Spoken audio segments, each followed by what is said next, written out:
Hi, I'm Jim Kirchhoff with the Norman Studios Silent Film Museum in Jacksonville, Florida.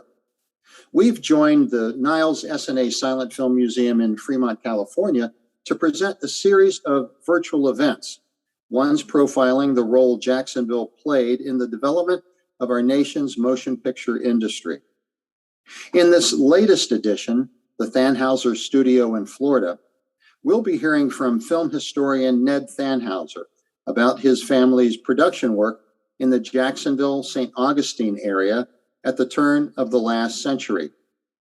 We'll even have a chance to screen two very rare Thanhouser films that were shot in Florida, one in St. Augustine and the other in the city of Jacksonville itself.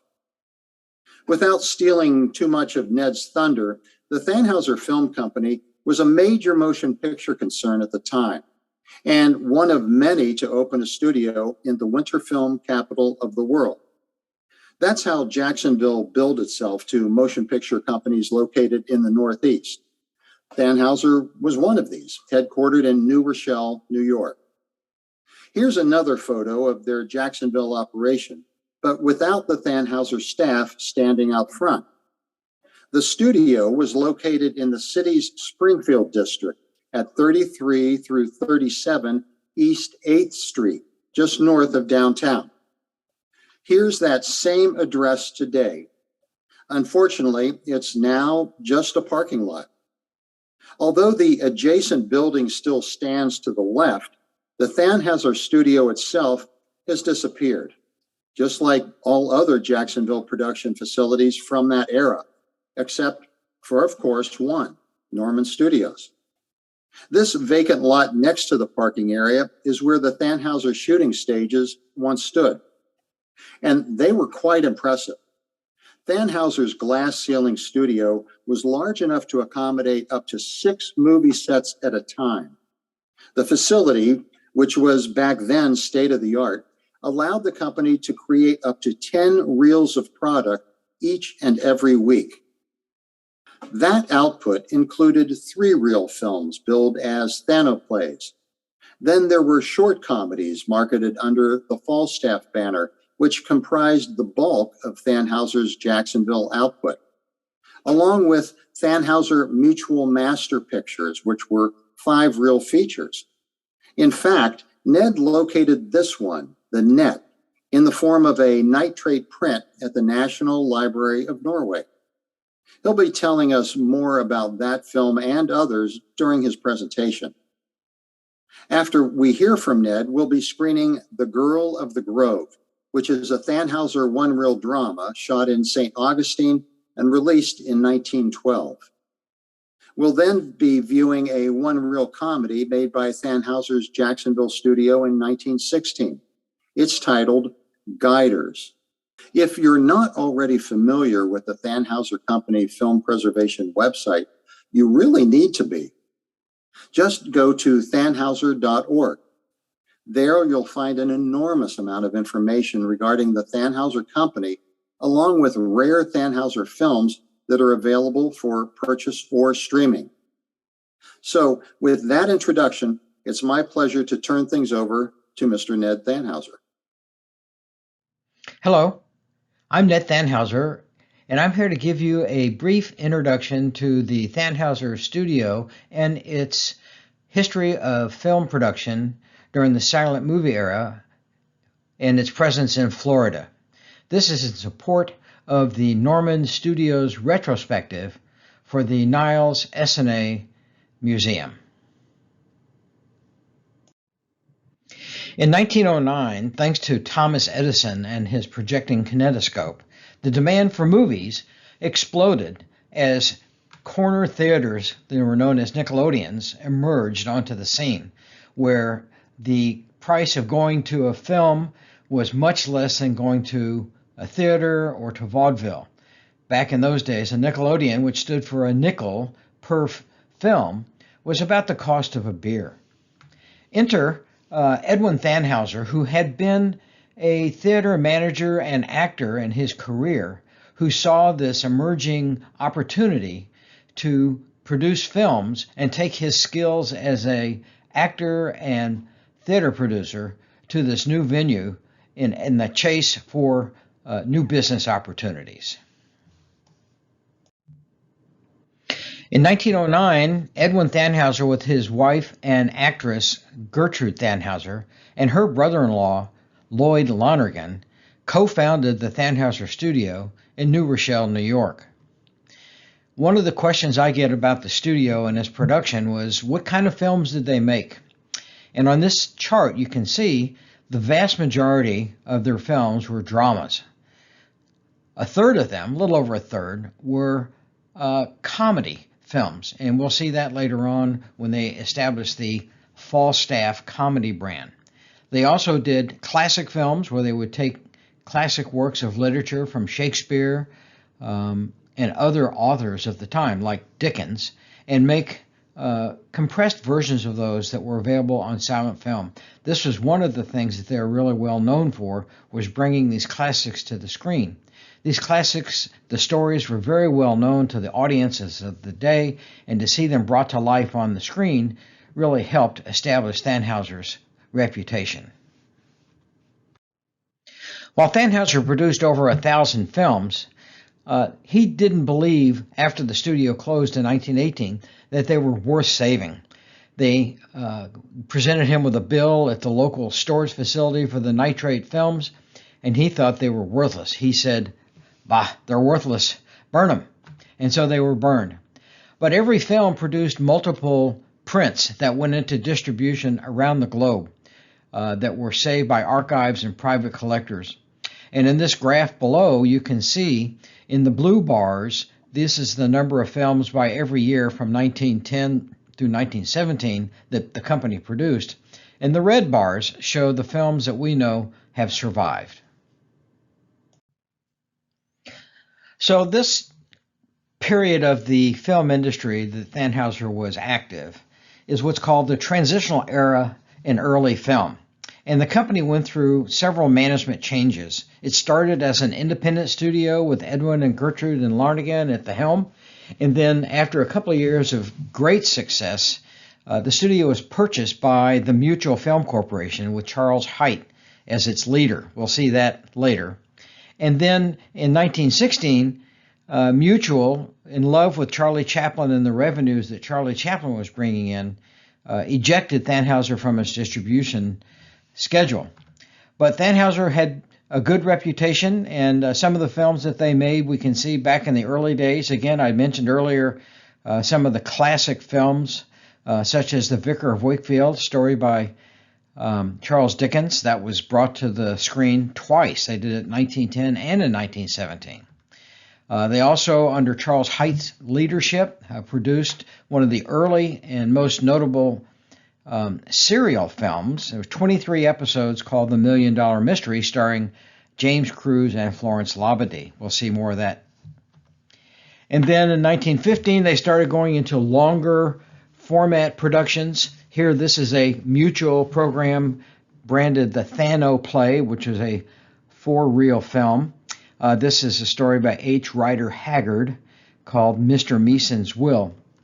But by the end of the studio's run, they were producing invented dramas. This one is Her Life and His by the most famous Thanhouser star, Florence Labadie. And you can see that the Thanhouser branding goes from the top of the poster we see on the left in 1910 to a footnote by 1917, where you can see it's a Pathé presenting, and then it's done by Thanhouser. So the brand of the film meant less than who was the star by the time we got to 1917. So in the early years of the Thanhouser studio, which is between 1909 and 1912, the studio was again incorporated in New Rochelle, New York. And here you see a picture of the studio in New Rochelle. It produced during this period 331 titles in just over 2 years, which is pretty amazing. You can see some of the titles that are very well known today. Number one, Dr. Jekyll and Mr. Hyde. Again, another classic by Robert Louis Stevenson, brought to the screen. That film survives and has gotten wide distribution as an early example of silent film and how the Thanhouser studio was successful. Another film that was made in 1912 is called The Cry of the Children, which is on the National Film Registry because of its cultural significance. It's about child labor in textile industry back in the time when there was great protest over exploitation of children.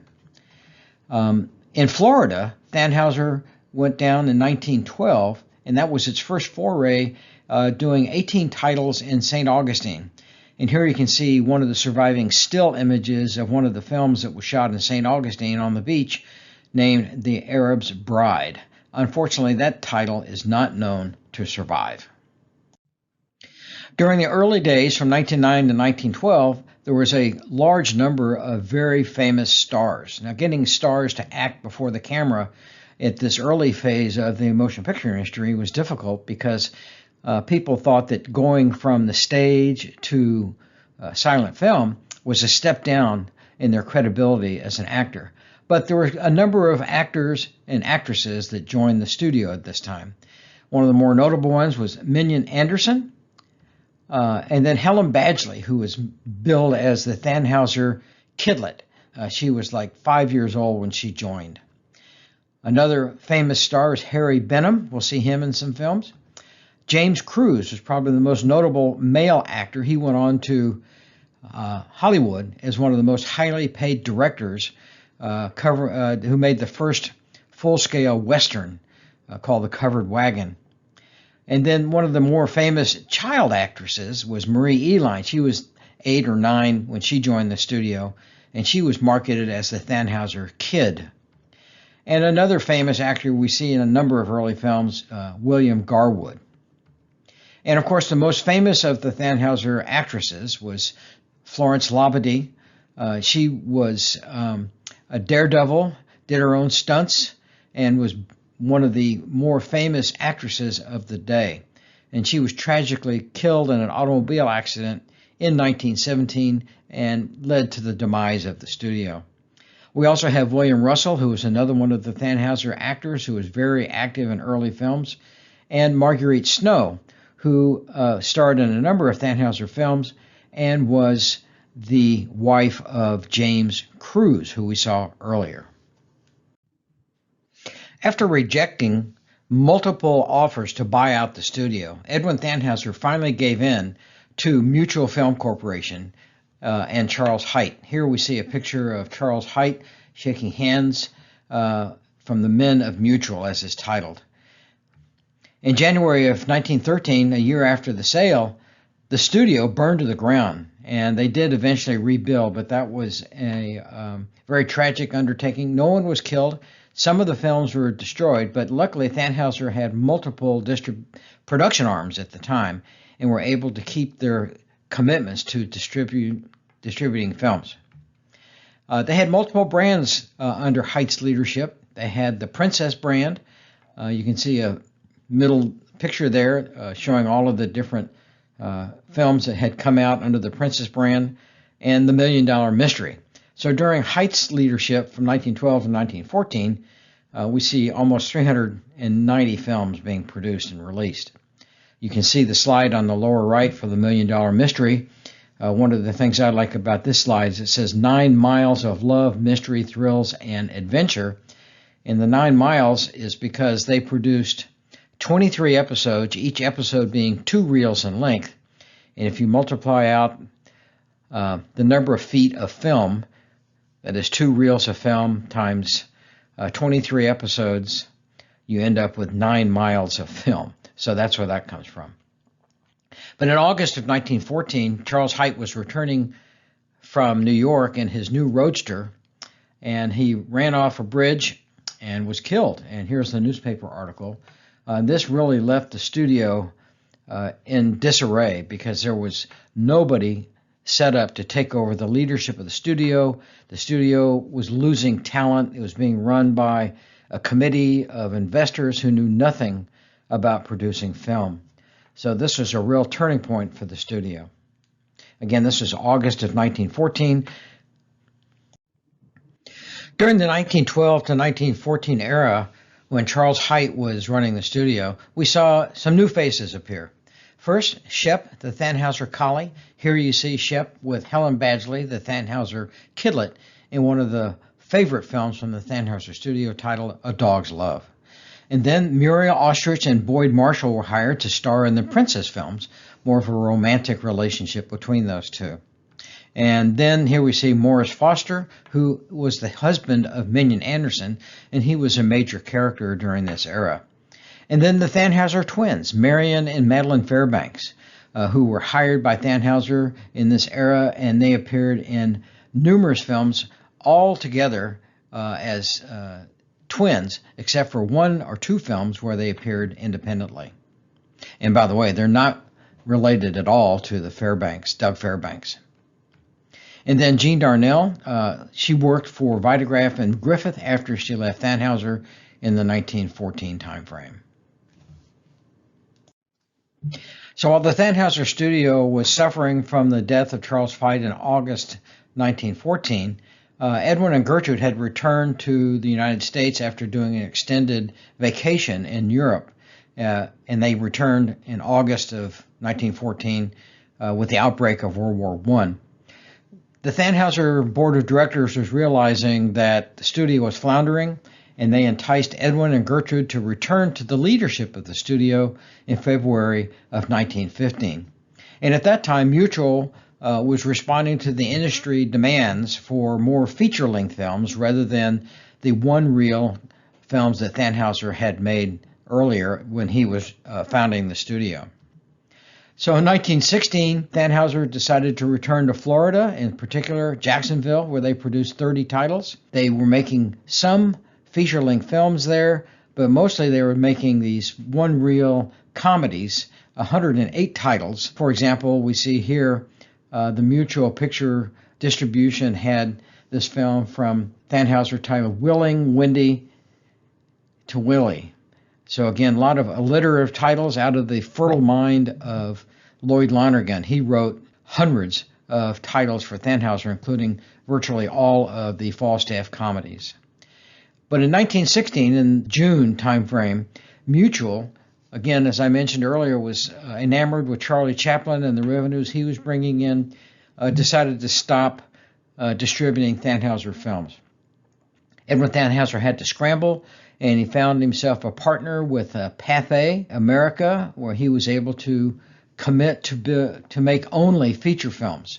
So in the middle of 1916, no more one-reel films, no more Thanhouser films. All the films that were being produced now were going to be features, 4 reels or more. And you can see this one film that we saw a slide for earlier, Florence Labadie and Her Life and His. And in 1917, after the death of Florence Labadie, which contributed to the demise of the studio, it was shuttered and finally formally closed in early 1918, where Edwin announced his retirement. So in 1915 to 1917, the market was demanding well-known major stars be added to the lineup of films to get more recognition of stars that were the important marketing tool. Fan magazines and fandom was coming into its own. So Thanhouser hired Frederick Ward, a very famous stage actor, Shakespearean, known for his Shakespearean performances. And Frederick Ward starred in Silas Marner, King Lear, The Vicar of Wakefield, Henson's Double, Fires of Youth, Under False Colors, and The Heart of Ezra Greer. And these are all 1916, 1917. These are all feature-length films. Another key hire was Jean Eagles, another very famous stage actress that made her appearance on the Thanhouser screen in 1916 in The World and the Woman. That film actually survives, and we have that. She also was in Fires of Youth with Frederick Ward, and another film, Under False Colors. And Vincent Serrano was hired for one film called A Modern Monte Cristo, which is the rendition of the Monte Cristo story, classics. And then we have Florence Labadie appearing in The Woman in White in 1917, one of her last film appearances where she played a dual role. She played two characters in that film, one of the first instances where an actress played two roles. Filmmaking in Florida started as early as 1898 when Edison came down and was shooting a documentary film in Tampa about military activities that were related to the Spanish-American War. They had images of unloading cavalry supplies and transport ships in the harbor and scenes of military camp life, all shot by cameraman William Paley. In 1905, automobile races at Ormond, Florida were filmed by Billy Blitzer. In 1908, in that winter, Sam Long of Calum had picked Jacksonville knowing it would be a good alternative to the cold northern climates, and it was much closer than another possibility of the time, California. And by 1909, a large Calum company had moved to Jacksonville to produce 2 reels a week under the direction of Sidney Alcott, and it remained there until April of 1909, by which time they had made 18 reels, and they packaged those under the Florida series. Those titles included Florida Feud, Love in the Everglades, The Girl of the Old Mill, The Octoroon, and The High Diver. As there was no source for filmmaking supplies in Florida, everything had to be brought from New York. Processing was done by shipping the exposed film back to New York by train. In the 1909-1910, Calum returned to produce 23 one-reel subjects under the title of Florida Series. And at the same time, Lubin had sent its players on the road and a group under the direction of Arthur Hodling down to Florida. And a small independent producer from Baltimore, the Motography Company of America, also was known to be in Florida. In the fall of 1910, a division of Selig Polyscope arrived led by Colonel William Selig, and he brought with him its much publicized Selig Zoo with 160 trained animals, including horses, lions, elephants, tigers, and camels. The Calum crew also returned to Jacksonville, again led by Sidney Alcott, staying through the fall of 1911. So by 1912, after all of this presence in Florida, the stage was set for Thanhouser to venture into this East Coast winter filmmaking venue, and we'll see some of the material that they produced during that era. Okay, so now we're going to talk about the Thanhouser production practices. They had multiple production locations. New York, New Rochelle, where the studio was based, was the majority of production areas. That is, about 87% of the 1,086 titles were produced there. In Florida, in the Southern Company, that was 1912, and Jacksonville, that was restored in 1916, they did 48 titles.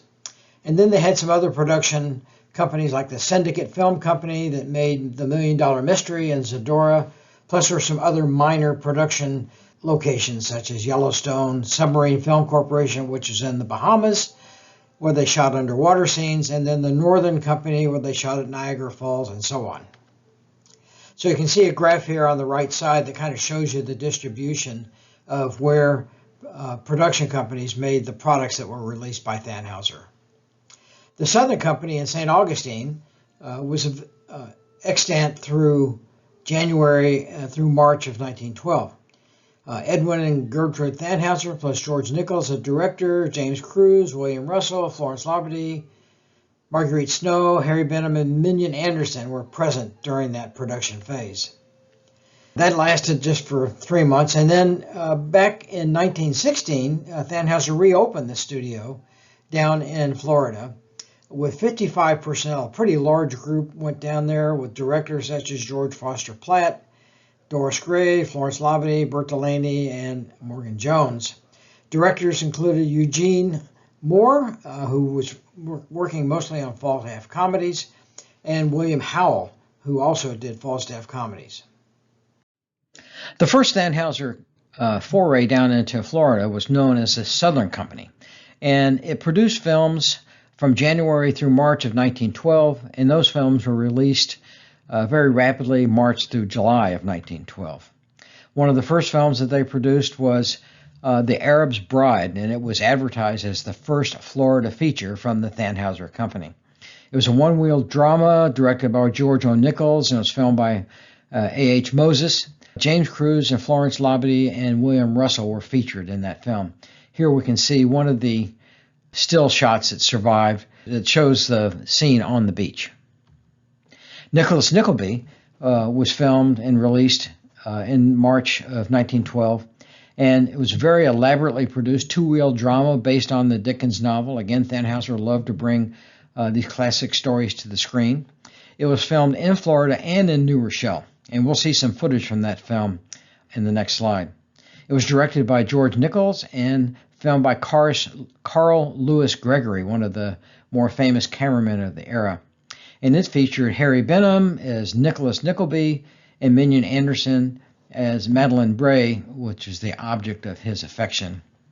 Another film that survives is The Girl of the Grove, that was released in April of 1912, and it featured Florence Labadie and James Cruz and Joseph Graybill and Marguerite Snow. This was also directed by George Nichols and filmed by A.H. Moses. It was filmed in a Florida orange grove, and we'll see some footage from that on the next foils. Here we're going to see some footage from Nicholas Nickleby that was produced down in Florida in 1912. Again, a classic example of Thanhouser bringing novels to the screen. This one by Charles Dickens, of course. And this is the first time when this film was released that they issued a detailed list of cast members, a roster of over 24 names. Here in this sequence, we see Harry Benham as the title role of Nicholas Nickleby, Minion Anderson as his love interest, and we see Enda Palmer as his mother, all waving, and we also see Justice Barnes, and David Thompson as the schoolmaster, Squeers. A review in the Morning Telegraph said it's so well staged, so accurately costumed, so credibly acted, as for the photoplay allows in its short presentation of the story, that it takes rank among the notable offerings of the day. Here's another surviving film from the early days in Florida, The Girl of the Grove, released in 1912, featuring Florence Labadie as the boss of a orange grove down in Florida, and we see James Cruz, who worked for her in the grove.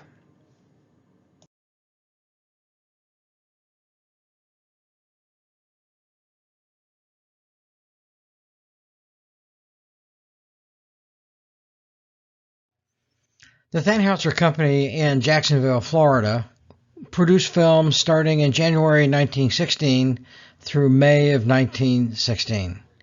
The films were released starting the following month, February 1916, through January of 1917, through some of the delayed releases.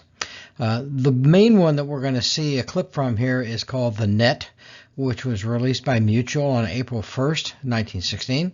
And it was a 5-reel feature released under the Master Picture Deluxe Edition Monkier from Mutual.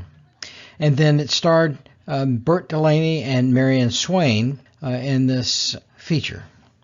It was recently discovered at the National Library of Norway, and it will be released on DVD and online in 2022, later this year. The second film we're going to see is called Guiders, which is a Falstaff comedy released on August 15th, featuring Claude Cooper and Frank McNish.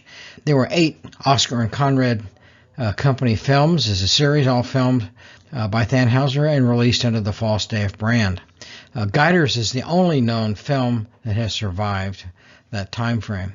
The last film that was released was The Image Maker, released under the Pathé brand after Thanhouser was ejected from the Mutual schedule, and it was released under the Pathé brand. It was a 5-reel feature marketed as a Gold Rooster play, and it was filmed in Jacksonville and along Atlantic Beach. This was the last release of the Jacksonville Company films and is not known to survive. So here we're going to see a clip from The Net that was made and released in 1916. It's a 5-reel drama, again released by Mutual. The scenario was written by Lord Lonergan and is filmed by cameraman Lawrence Williams. And we can see Burt Delaney, the young fisherman, seeing a woman out in the ocean that's lashed to a spar, and he goes and rescues her and brings her back into his mother's house to be restored. Turns out that this woman is a thief, and she brings with her a curse, and turns out to be quite an interesting drama. And the filming is just beautiful with these toned and tinted prints. Again, this film will be available on DVD and online later this year. And here we're going to see a clip from the film Guiders, the Oscar and Conrad release. This film was one reel and again was filmed in Jacksonville. The two men, Oscar and Conrad, become gentleman guides and get into some trouble. And we can see some of the scenes here. But this, again, is one of those lighthearted comedies that Thanhouser was really known for, and it was kind of his comfort zone as opposed to the feature films.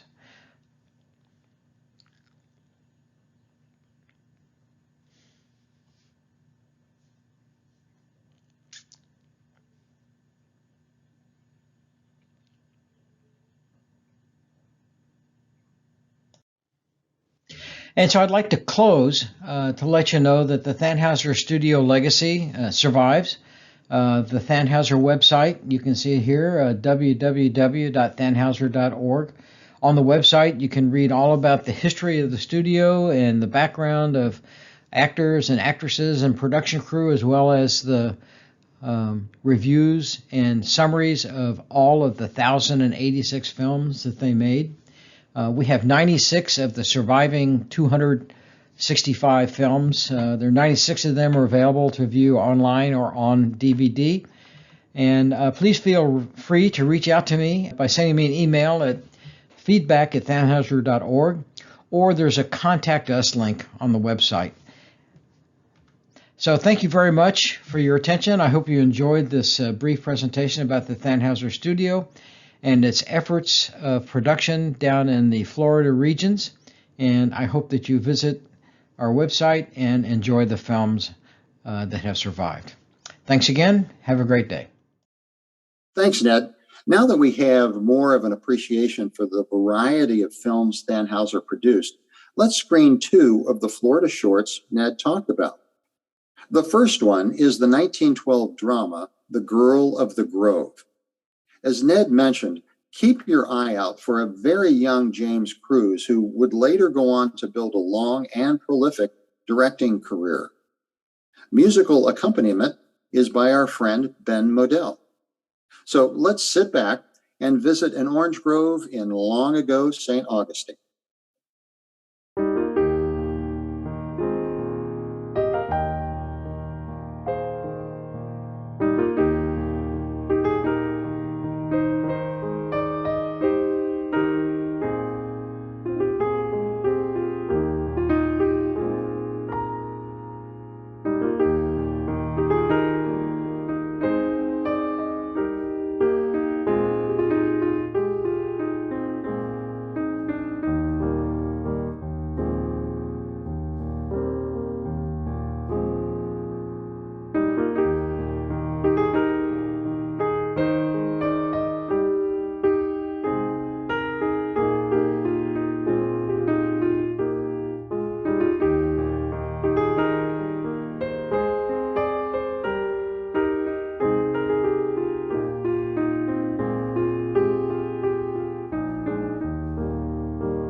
Our next film, Guiders, is a 1916 Falstaff one-reeler that was shot in Jacksonville.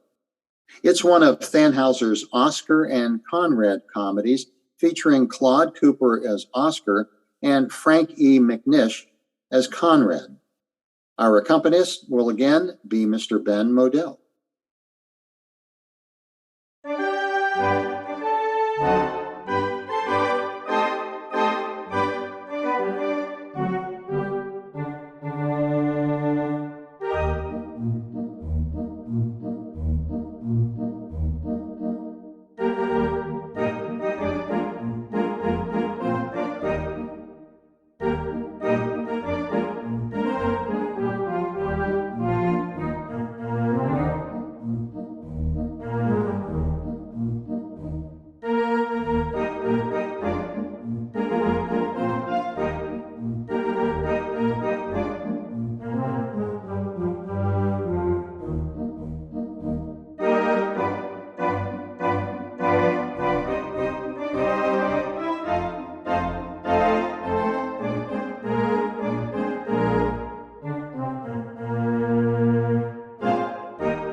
We hope you've enjoyed these two films made here in Florida. By the beginning of 1917, Thanhouser's Jacksonville studio was completely empty, but another production company quickly rented the space, the King Bee Films Corporation. As many of you know, King Bee comedy shorts featured Charlie Chaplin imitator Billy West, with Oliver Hardy providing support. The 5 Billy West King Bees listed on this trade ad were all shot at Thanhouser's former Jacksonville studio. After that, the unit moved to New York and New Jersey, and then ultimately out to Los Angeles. On behalf of the Niles, Essanay, and Norman Studios Silent Film Museums, I hope you've enjoyed this edition of Early Filmmaking in Jacksonville, Florida. If you'd like more information about our two organizations, please go to nilesfilmmuseum.org and normanstudios.org. Your support is very much appreciated. Until next time, thank you.